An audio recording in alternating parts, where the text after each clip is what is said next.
personne ne s'attend à l'Inquisition espagnole. J'ai jamais compris ce mème exactement.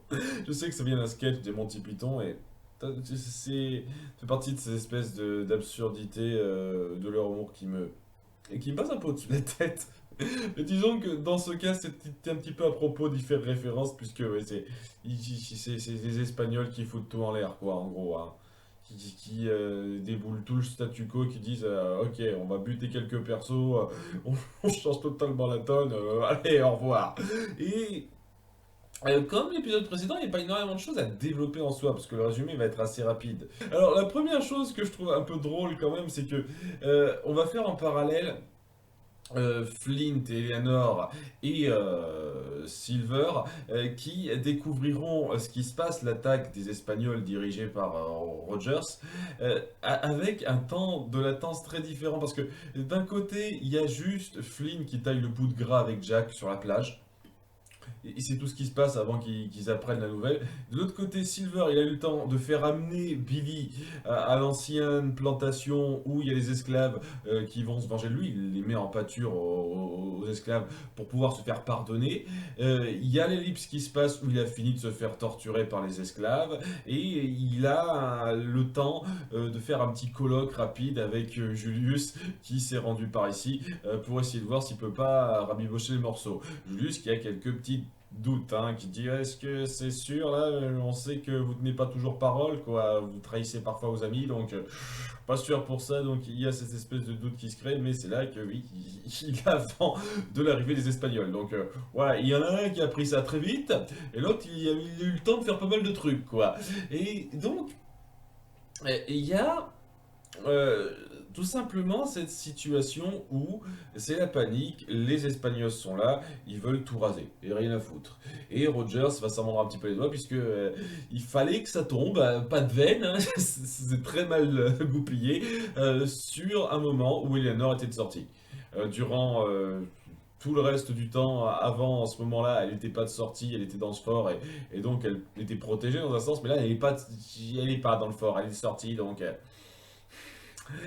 Et le fait qu'on appuie aussi peu ça, le fait qu'on le voit regretter pendant 40 secondes qu'Eleanor soit sortie lorsqu'il l'apprend en milieu d'épisode et qu'on montre rapidement ses réactions avec ce qui se passe à la toute fin, je trouve que c'est un petit peu rapide pour appuyer la fameuse force de ce couple et le fait qu'il a un petit peu fait ça pour elle de base, quoi. On a menacé ma chérie, maintenant je vais tout raser, quoi. Mais je trouve sincèrement qu'on aurait pu passer un peu plus de temps sur lui et comment il digère mal les retombées des actions qu'il a faites, quoi, de ses choix. C'est un petit peu dommageable. Mais peut-être que ça se rattrapera dans l'épisode suivant. Hein, de toute façon, je saute quelques étapes puisque ce qui se passe, c'est que ouais, il faut se protéger contre les Espagnols. Et je vais pas avoir beaucoup de choses à résumer une fois de plus. Hein. Va y avoir Max qui s'inquiétera pour Eleanor qui se rendra sur la plage et qui l'aura loupé. Eleanor, mais elle tombera sur Jack. Ce sera des retrouvailles un peu houleuses, mais Jack dira ok, suis-nous Max. On va se rendre dans le bateau avec certains mecs, dont Featherstone, punaise, le gars, je m'attendais vraiment pas à ce qu'il reste aussi longtemps, ce mec. Et on va attendre les autres qui aient l'opportunité de se barrer pour les accueillir dans le bateau. Sur cette côte de l'île, dont apparemment les Espagnols n'en ont rien à foutre, hein, puisqu'on peut s'y rendre à pied, il y a un bateau qui stagne là, personne viendra faire gaffe à ça. On attaque que par un côté précis. Ah, apparemment, ça s'arrange bien hein, pour leur permettre d'avoir une porte de sortie. Et ouais, ça va être d'un côté Flint et compagnie qui vont essayer de trouver leur chemin jusqu'au camp de Silver et Silver qui va essayer de se défendre contre l'attaque des Espagnols. En disant au début, ouais, on peut pas se barrer parce que si on part comme ça, on sera des cibles mouvantes faciles. Il y a moyen qu'on protège le coin et qu'on les fasse partir. En en faisant appel à Julius et l'esprit d'équipe. Et au début, ça marche pas très bien, on nous fait un petit suspense, hein. Je vous fais ça vite parce que c'est très rapide à résumer. Ils se défendent contre une attaque d'une centaine de soldats espagnols et ça semble mal parti au bout d'un moment. Mais tels les destriers de la Providence, les esclaves rebelles menés par Julius arrivent à leur rescousse à temps pour pouvoir défaire cette vague de soldats et donc appuyer que ça a l'air bien parti pour que cette alliance fonctionne. Seulement, il va y avoir quelques pertes et lorsque Flint reviendra, il va y avoir aussi une petite nouvelle qui va mal se passer parce que lors de leur échappatoire, lors de leurs évadés, il y a Flint et quelques soldats qui se seront occupés de certains soldats qui seront approchés d'eux et qui seront partis à la chasse de certains qui seront barrés pour éviter qu'ils dévoilent leur position. Ce qui est ridicule puisque de base, vous vous déplacez d'un coin à l'autre pour essayer de vous regrouper avec les vôtres, donc je trouve pas que ce soit nécessaire de faire en sorte qu'ils aient pas votre position, vu que vous changez de position régulièrement. Mais bon, ok, c'est l'excuse pour que Maddie et Eleanor se retrouvent seuls dans une cabane, à attendre un petit peu que les hommes règlent la chose. Et manque de peau pour elle, va y avoir un soldat espagnol lambda qu'on n'a jamais vu avant, je n'ai pas souvenir qu'on l'ait appuyé un tant soit peu, qui n'a pas été réellement tué lors de l'affrontement et qui va se réveiller et les prendre par surprise. Maddie et Lanor qui ont quelques moments de discussion histoire d'appuyer leur passé, leur lien avec Scott. Cette espèce de façon d'essayer de dire que depuis le début Scott était méfiant envers ce que pouvait faire Eleanor. Il a toujours pensé avant tout à sa famille et en dépit de ce qu'il pouvait sentir pour Eleanor, c'était pas aussi fort, tout ça, ce qui, une fois de plus, n'est pas super raccord avec ce qu'on avait vu de lui dans la saison 1, je trouve, mais bon. Et surtout, quoi, c'est ces deux femmes qui sont connues enfants, qui sont plus vues depuis les lustres, qui essayent de renouer un petit peu, histoire d'appuyer un tout petit peu le drame qui va leur survenir, puisque voilà, elles seront attaquées par ce fameux soldat espagnol qui s'est réveillé, qui s'est débarrassé du soldat qui les gardait par surprise, et voilà, deux femmes pas expérimentées au combat contre un soldat expérimenté, ça se passe pas super bien.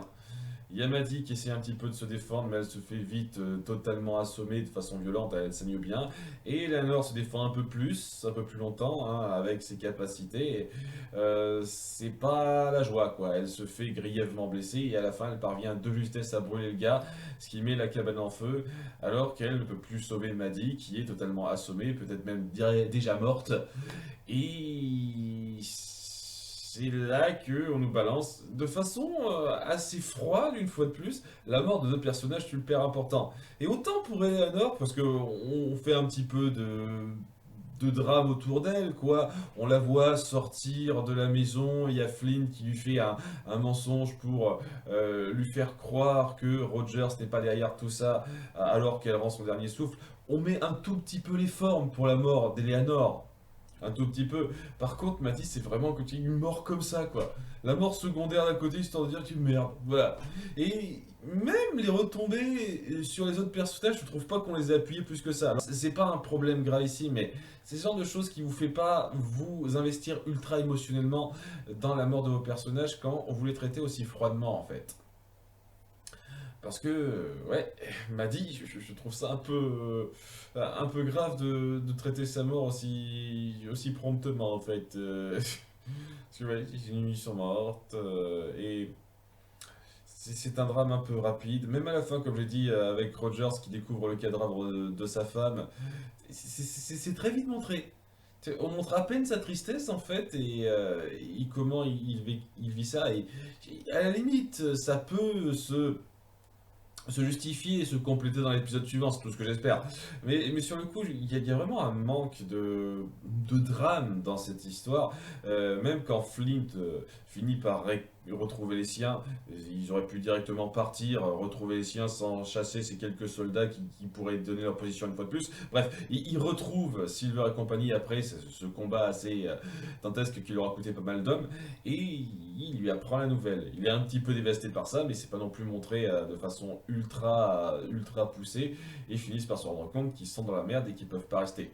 Et donc, ce qui était prévu à la base, barrons-nous pendant qu'on peut, mais non, on peut pas parce qu'on serait tiré comme des lapins. Maintenant, ça marche. Parce qu'il y a un petit peu moins de soldats, ils seront moins sur le qui-vive, un truc comme ça. Et oui, ça marche. Hein. Ellipse, ils finissent par rejoindre Jack et compagnie sur leur bateau pour pouvoir se barrer vers l'île aux Nègres avec leurs deux vaisseaux. Ils ont deux vaisseaux, histoire d'appuyer une petite scission qui va se faire, puisque il y a Max, j'en parle pas parce que elle sert à rien dans cet épisode, mais on essaie vraiment de l'appuyer à fond, son ressentiment par rapport à ce qui se passe, la perte qu'elle a vécue, ses regrets. Hein, elle essaye de parler rapidement à Anne. Anne n'est pas morte.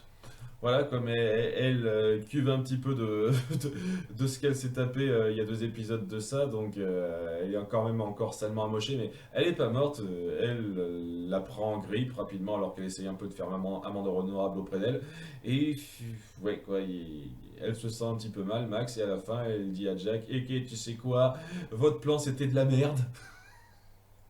Ce que vous avez fait pour vous en prendre au gouvernement, à l'autorité mise en place, ça n'a jamais marché. C'est pas en y allant frontalement comme vous l'avez fait que ça marchait. On aurait pu faire ça de l'intérieur. Elle essaye un tout petit peu de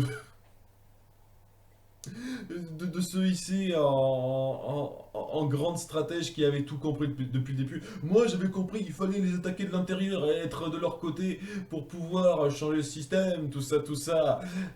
Ouais, comment tu comptais changer le système une fois de plus? Ce que tu voulais, c'était juste une paix à Nassau où tu pouvais te reposer. Arrête de jouer sur tes grands airs. Merde, c'était un peu lourd à ce niveau-là.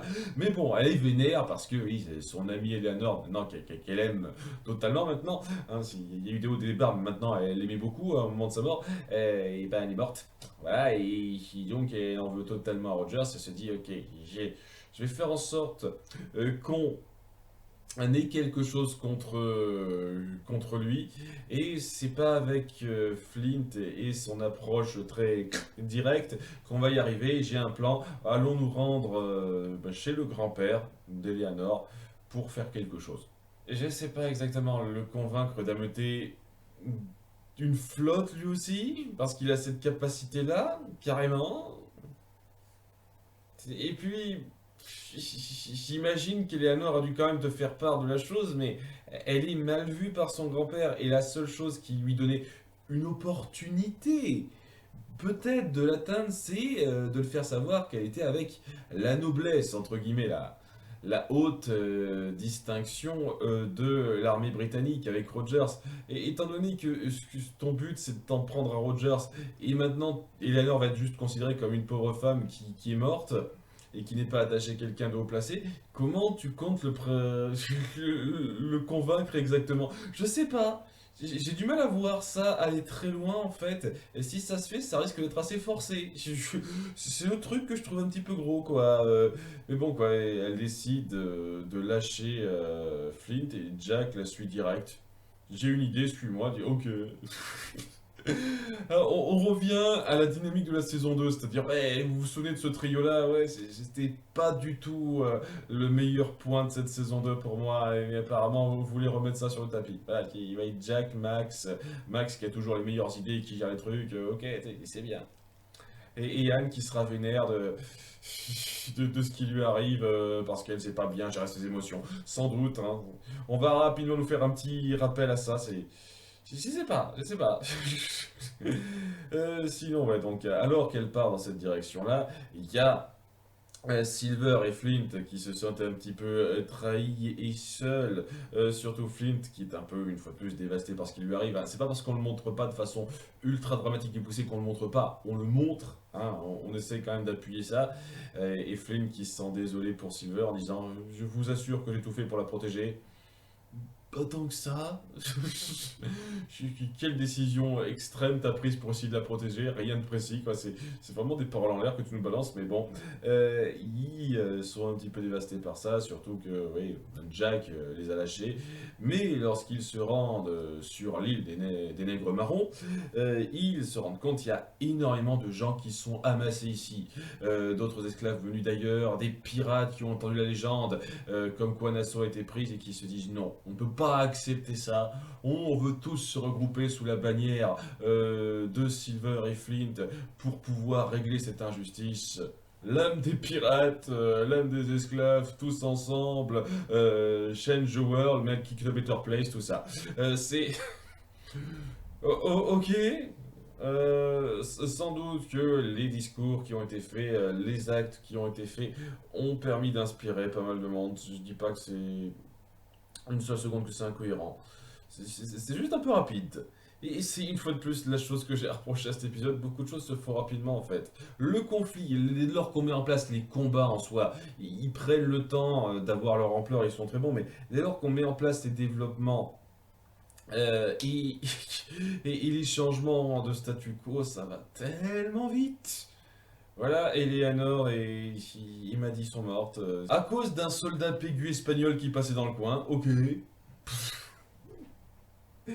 La réaction de ceux qui les pleurent est assez rapide et on nous balance ces trucs-là assez vite et je sais pas, peut-être que ça aurait été pas plus mal d'avancer plus la légende qui aurait inspiré ces gens-là parce que ils ont juste eu le temps de retourner de Nassau et pourtant ce qu'on essaye de mettre en place dans ce qui a attiré les esclaves et les pirates qui se sont joints à l'effort de guerre, c'est qu'ils ont appris que Nassau était tombé. Ils ont appris que Nassau était tombé et pourtant ils se sont rendus sur cette île avant les pirates qui ont vécu ça directement et qui sont partis à quoi quelques heures après. Un truc comme ça, c'est bizarre quoi dans la temporalité je trouve. Hein, mais bon, ça, c'est une fois de plus, c'est pas mauvais. C'est juste pour dire que dans ce que ça veut raconter, c'est très intéressant. J'aime beaucoup les développements en soi. C'est trop rapide. Certains trucs se font trop rapidement. Je sais pas l'importance qu'on donne à Max une fois de plus. Alors qu'elle a servi à rien de tout l'épisode. Je trouve ça un peu gros. Hein. Reste à voir comment elle compte convaincre le grand-père Guthrie. Je ne sais pas. On verra. On verra. Je vous cache pas, très sincèrement, que de tous les personnages un tout petit peu importants qui ont été mis en avant dans la première saison, s'il y a bien un personnage dont je m'attendais pas à le voir rester presque jusqu'à la fin de la série, c'était Max, quoi. Et encore moins Featherstone, mais c'est un autre sujet, ça. C'est suffisamment bon dans les dialogues et dans l'action pour que ça mérite d'être vu, c'est un épisode bien, mais il y a des trucs qui vont trop vite pour que ce soit plus que ça. Mais ça lance une fois de plus une toute nouvelle situation. Ça arrête pas de lancer de nouvelles situations, de désamorcer les trucs qu'on met en place. Allez, on passe à autre chose qui peut être intéressante. Ce serait cool que ça prenne plus de temps, mais j'imagine que vous avez un nombre restreint d'épisodes, donc vous pouvez pas vous permettre de trop vous reposer. Donc à bientôt pour l'épisode 7. Bye!